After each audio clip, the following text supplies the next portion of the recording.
The Nigerian presidential elections have come and gone, and the candidate of the ruling All Progressives Congress, Bola Tinubu, was declared winner of the polls with 8,794,726 votes, while Atiku Abubakar of the People's Democratic Party, PDP, was second with 6,984,520 votes.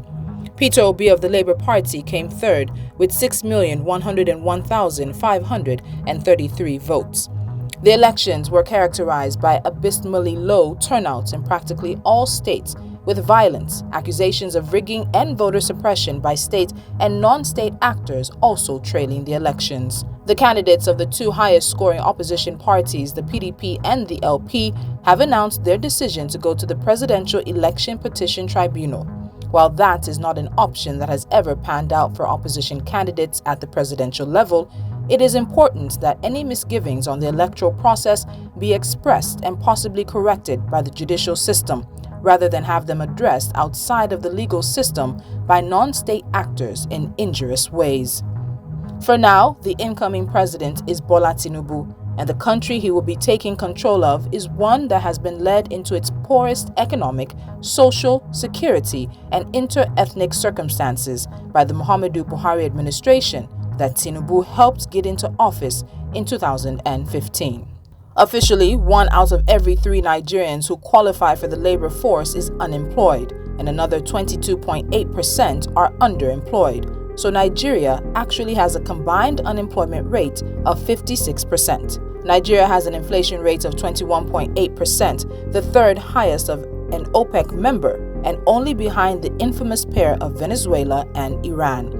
Driven by rising food costs and a weakening currency, which has lost more than 70% of its real value in 8 years, 133 million Nigerians officially live in multidimensional poverty. Then there's the security situation, worsened by growing unemployment and poverty, and at an all-time high, with terrorist attacks from Boko Haram and other extremist sects happening side by side with attacks by gangs that kidnap people and hold them for ransom. This is not helped by existing inter-ethnic hostility that has been further tested by an election campaign season that has been rife with inter-ethnic and inter-religious spats.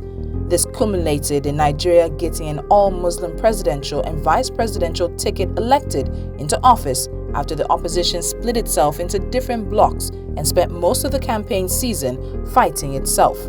This allowed a battered but resolute APC to step over their intertwined bodies and into a winning position. 16 million Nigerians voted without wanting Tinubu as president.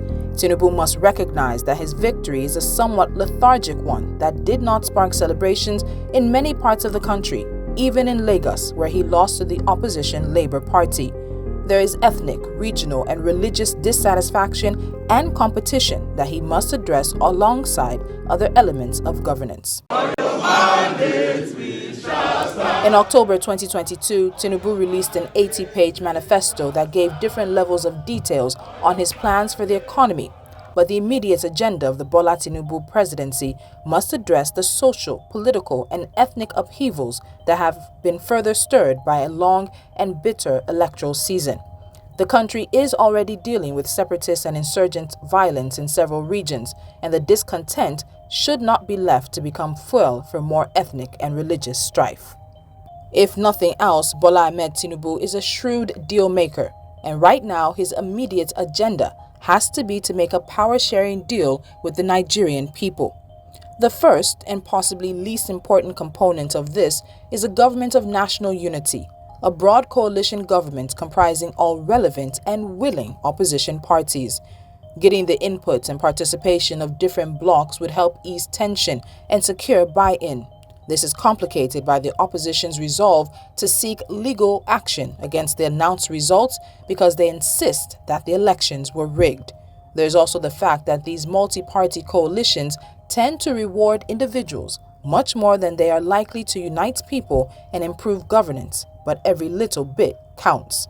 The second and more important part of this power sharing is a quick arrangement to get a devolution agreement that transfers some powers from the federal government to the states to help ease fears of oppression and help support his attempts to improve the economy.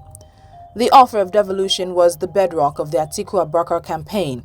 While it was talked about sparingly by the Peter Obi campaign, the devolution issue is felt very strongly in the southeast and south-south, where separatist militias have formed in response to the actions of an overbearing federal government. This devolution offer would also position Bola Tinubu to present himself as a true follow-up to the age-long legacy of Southwest leader Obafemi Awolowo that was based on achieving true federalism. At the moment, Nigeria is beset by centrifugal forces that push outwards, tearing it apart. But a successful sale of a devolution project would provide Tinubu with significant political capital and offer a centripetal force that unites Nigerians around an idea that is greatly valued, especially in the South and Middle Belt regions that provide much of the opposition's support.